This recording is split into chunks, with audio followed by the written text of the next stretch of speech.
നിങ്ങളുടെ favourite shows ഇനി ഒരിക്കലും മിസ്സാവില്ല. ഇപ്പോൾ C5 കാണും നിങ്ങളുടെ ഫേവറേറ്റ് ഷോ തികച്ചും സൗജന്യമായി. ഈ കൊണ്ടുപോകുന്നത് അവർക്ക് ഇഷ്ടമാകുമോ എന്നുള്ളതാണ് പ്രശ്നം.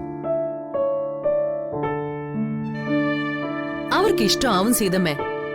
ഇവിടെ ബേക്കറികളിൽ നിന്ന് വാങ്ങുന്നതിന്റെ ഒക്കെ രുചി സീതമ്മയ്ക്ക് അറിഞ്ഞൂടെ? ആ, അതിനേക്കാളൊക്കെ എത്രയോ നല്ലതാ നമ്മുടെ ഈ പലഹാരങ്ങള്. അതെ അതെ, ഇതൊക്കെ ഉണ്ടാക്കാനും ക്വാളിറ്റി സാധനങ്ങളല്ലേ നമ്മൾ വാങ്ങുന്നത്. ശർക്കര ആയാലും എണ്ണയായാലും മാവായാലും ഫസ്റ്റ് ക്ലാസ് സാധനങ്ങളല്ലേ. ഞാനത് അവരോട് പറയും. അത് സാമ്പിൾ കൊടുക്കുമ്പോ മാത്രമല്ല, സാധനം ബൾക്കായിട്ട് കൊടുക്കുമ്പോഴും നമ്മൾ അങ്ങനെ ചെയ്യും. അതെ അതെ, അത് പ്രത്യേകം നീ പറയണം. ഈ സാമ്പിൾ കഴിക്കുന്നത് 1-2 പേരല്ലേ, പന്തിയിൽ കഴിക്കാൻ വരുന്നത് 500-1000 പേരായിരിക്കും. അവരുടെ വാക്കിനാണ് വലിയ വില. കറക്റ്റ്. പന്തിയിൽ കഴിച്ച 10 ആൾക്കാര് നല്ല ഭക്ഷണമെന്ന് പറഞ്ഞാ മതി, 10 ബുക്കിംഗ് നമുക്ക് കൂടുതൽ കിട്ടും. പിന്നെ അതുകൊണ്ട് എപ്പോ കൊടുത്താലും നല്ല ഭക്ഷണം മാത്രമേ നമ്മൾ ഉണ്ടാക്കി കൊടുക്കൂന്ന് ഞാൻ പറയും. ഫുഡിന്റെ കാര്യത്തില് ഒരു കോംപ്രമൈസും നമുക്കില്ല. അതെ അതെ, അങ്ങനെ തന്നെയാ.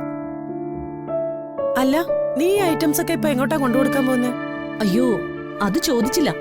ആഹാ, ഇപ്പൊ ചോദിക്കാം. തുളസി, നീ എന്റെ ഫോൺ എവിടെയാ വെച്ചിരിക്കുന്നേ? ദാ അവിടെ.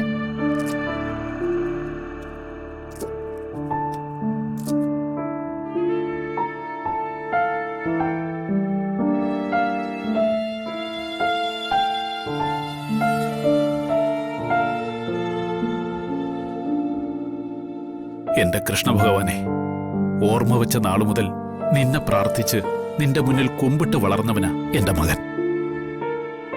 അവന്റെ മനസ്സിൽ ഇപ്പോഴും ആരാധ മാത്രമാണുള്ളത്. നിന്റെ അമ്പലമുറ്റത്ത് കളിച്ചു വളർന്ന ആ പെങ്കൊച്ച് ഇന്നിപ്പോ ഉണ്ടോ ഇല്ലയോന്ന് പോലും ആർക്കും അറിയില്ല. എല്ലാം അറിയുന്ന നിനക്കത് അറിയാമെങ്കിൽ, ഈ ഭൂലോകത്ത് എവിടെയെങ്കിലും അവൾ ജീവിച്ചിരിപ്പുണ്ടെങ്കിൽ അവളെ നീ തന്നെ എന്റെ മകന്റെ മുമ്പിലെത്തിക്കാനുള്ള കരുണ കാണിക്കണം. അവളെ കണ്ടെത്തിയാൽ മാത്രമേ അവന്റെ മനോവിഷവുമെല്ലാം മാറൂ. അതോടെ അവനിങ്ങനെ ഒറ്റാന്തടിയായി കഴിയുന്നതിലുള്ള ഞങ്ങളുടെ വിഷമവും അവസാനിക്കും.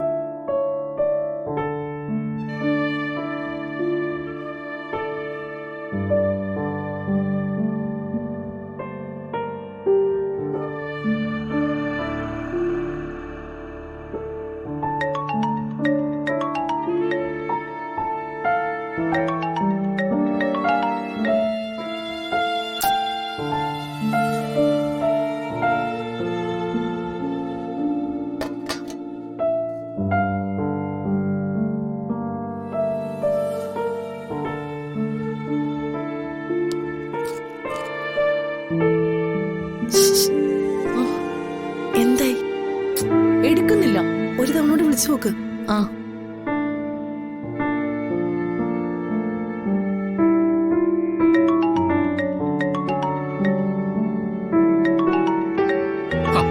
ഇത് വീണ്ടും വീണ്ടും അടിക്കാണല്ലോ ഭഗവാനെ.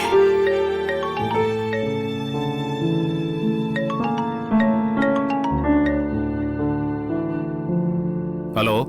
ആ ഹലോ, ഇത് അഞ്ജലിയാ. അമ്മ ഇവന്റ്സിന്റെ കാറ്ററിംഗ് കോൺട്രാക്ടിന് വേണ്ടി സംസാരിച്ചിരുന്നു.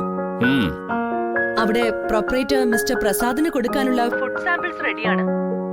അത് എവിടെ കൊണ്ടുവന്ന് തരണോന്നൊന്ന് പറഞ്ഞാൽ നന്നായിരുന്നു. ആ, ഒന്ന് ഹോൾഡ് ചെയ്യും. പുഷ്പ, പുഷ്പ. ഓ, ഞാനിവിടെ ഉണ്ടേ. കാറ്ററിംഗ് നടത്തുന്ന ഏതോ അഞ്ജലിയെ സംസാരിക്കും. ഹലോ അഞ്ജലി, പറഞ്ഞാട്ടെ. പലഹാരങ്ങളുടെ സാമ്പിൾസ് കൊണ്ടുവരണമെന്ന് പറഞ്ഞായിരുന്നില്ലേ? ആ, ഞങ്ങളൊക്കെ പാക്ക് ചെയ്ത് റെഡിയാണ്. എവിടെയാണ് കൊണ്ടുവരേണ്ടതെന്ന് പറഞ്ഞില്ല ഇതുവരെ. ആ, അതിവിടെ പ്രസാദിന്റെ ഓഫീസും വീടും ഒരേ ബിൽഡിംഗിൽ തന്നെയാണ്. ഇങ്ങോട്ട് കൊണ്ടുവന്നാ മതി. ശരി, അങ്ങോട്ട് വരാം. പക്ഷേ സ്ഥലം എവിടെയാണെന്ന് പറഞ്ഞില്ല. ഓ, അത് പറയാം. കോളേജ് ജംഗ്ഷനിൽ നിന്ന് MG റോഡിലേക്കുള്ള റോഡ് കഴിഞ്ഞാൽ ഫസ്റ്റ് ലെഫ്റ്റ്. അവിടെ GK നഗറിൽ 38-ാം നമ്പർ വീട്. ആ ശരി, ഞാൻ ഇപ്പൊ തന്നെ വരാം. വന്നാ മതി. പ്രസാദ് ഇവിടെ തന്നെ ഉണ്ട്, നേരിട്ട് കാണാം. ആ ശരി. ആ ശരി.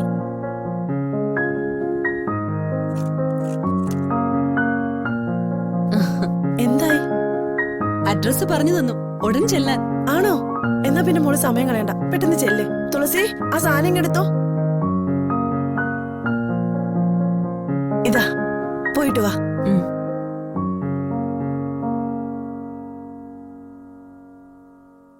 മോളെ ഒന്ന് നിന്നേ. ഉം. എന്തോ എന്റെ മനസ്സ് പറയുന്നു ഇന്ന് നമ്മുടെ ജീവിതത്തിലെ പ്രധാനപ്പെട്ട ദിവസമാണെന്ന്, പ്രത്യേകിച്ച് നിന്റെ കാര്യത്തിൽ. ഈ പ്രസാദുമായിട്ടുള്ള ബന്ധം നന്നായിട്ടാണെങ്കിൽ നമ്മുടെ ബിസിനസ്സിന് അതൊരു വലിയ വളർച്ചയായിരിക്കും. അറിയാം സീതമ്മേ, അതാ ഞാനും ആലോചിക്കുന്നത്. ഈ അമ്മ ഇവന്റ്സുമായിട്ടൊരു ധാരണയിലെത്തിയാ നമ്മൾ രക്ഷപ്പെട്ടു, നിരന്തരം വർക്ക് കിട്ടും. ഉം. പക്ഷേ ഈ പ്രസാദിന്റെ സ്വഭാവം എങ്ങനെ ഇരിക്കുമെന്നായ എന്റെ ഒരു ടെൻഷൻ.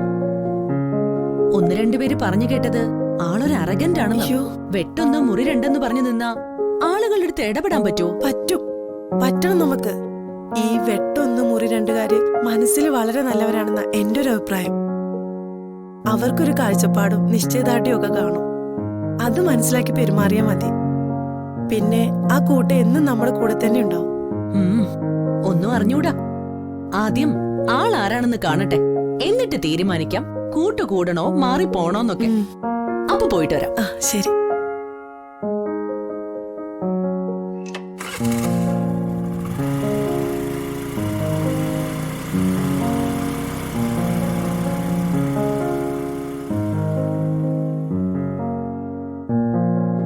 എന്റെ ദൈവമേ, ഇവർക്ക് ആ പ്രസാദനെ കാണുമ്പോ ഇഷ്ടപ്പെടണേ, എന്നാലും ഇനി മുന്നോട്ട് പോകാനാവും.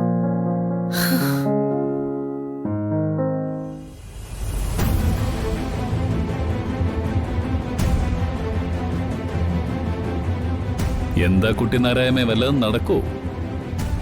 എന്തു പറയുന്നു? നടക്കല്ല, ഓടും, ഓട്ടിക്കും ഞാൻ. പക്ഷെ സാറേ, ഇങ്ങനെ ഓരോ കാര്യങ്ങൾ ഏറ്റെടുക്കുമ്പോഴേ അതിൻ്റെതായ കീഴ്വഴക്കങ്ങളും നടപടിക്രമങ്ങളൊക്കെ ഉണ്ട്. സാറിനത് അറിയില്ലെങ്കിലേ ബാസി അത് പറഞ്ഞു പറഞ്ഞ അങ്ങോട്ട്. സാറിന് അറിയാത്തൊന്നും എനിക്ക് പറഞ്ഞുകൂടാ. ഇയാളെന്തിനാ എല്ലാം കൂടെ എന്നെ പരിചായിരുന്നേ? കുട്ടിയെ ഇദ്ദേഹത്തിന് പരിചയപ്പെടുത്തി കൊടുത്തതേ നീ ഇടപെട്ടിട്ടാ, അതുകൊണ്ടാ. മതി മതി, തനിക്ക് കിട്ടാനുള്ളത് കിട്ടും.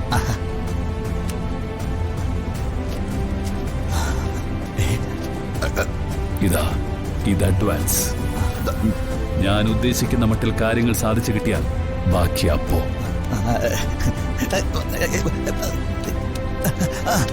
ആയിക്കോട്ടെ ആയിക്കോട്ടെ ആയിക്കോട്ടെ ആയിക്കോട്ടെ. ഞാൻ മുമ്പേ പറഞ്ഞത് ഓർമ്മയുണ്ടല്ലോ, ഈ പെൺകുട്ടികളുടെ പടം കുറച്ച് വർഷങ്ങൾക്ക് മുമ്പേ ഉള്ളതാ. ഇപ്പൊ അവർക്ക് എന്തൊക്കെ മാറ്റങ്ങൾ ഉണ്ടായിട്ടുണ്ടെന്ന് എനിക്കറിയില്ല.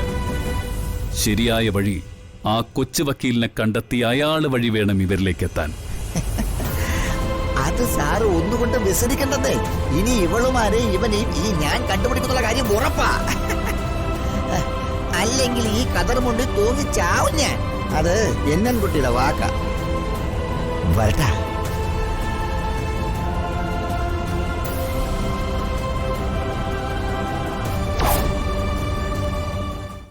ഡൗൺലോഡ് ചെയ്യൂ C5 ആപ്പ്. കാണൂ എല്ലാ എപ്പിസോഡുകളും സൗജന്യമായി.